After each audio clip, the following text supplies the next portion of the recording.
Sebastian Gorka joins us now, Deputy Assistant to President Trump.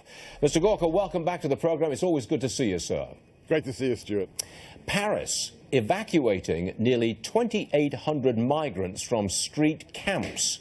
Now, is this the start of something big? The movement, the repatriation, the forced repatriation of tens of thousands of people? Is it that big? Well, I think if you look at the numbers and if you look at the urgency with which the government is executing this in Paris, there is a serious issue. I think this is where finally we have some leadership understanding that at some point charity bumps up against reality. The West, Europe, America, we are Judeo-Christian nations. As a result, we help people when we can. But at some point, there's got to be a reality check. I mean, look, Stuart, I know you have a very nice home.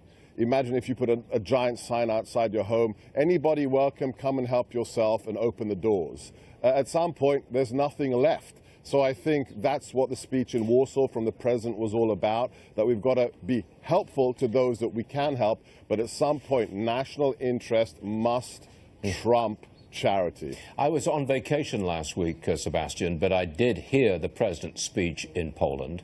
And I was astonished to hear the left and well, a lot of people attacking him because he stood up for Western values. I couldn't believe that. Since when has an American president been allowed to stand up and say, I support Western values, the Judeo-Christian ethic? Since when has a president not been allowed to say that?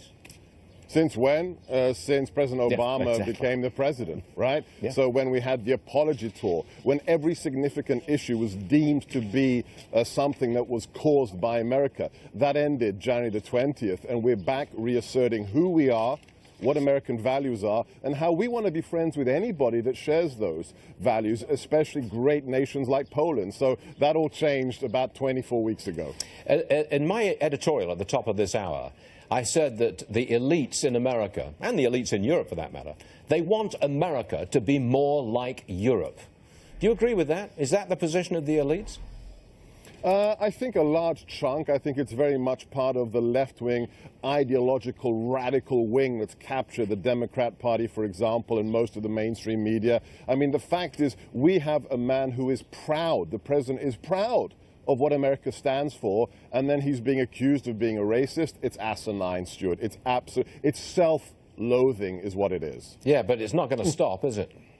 Look, CNN is tanking. I mean, there are more people watching Nick at Night cartoons than there are watching CNN news programs. The New York Times has had to lay off numerous editors. What does that tell you? The people have had enough. Common sense is reasserting itself.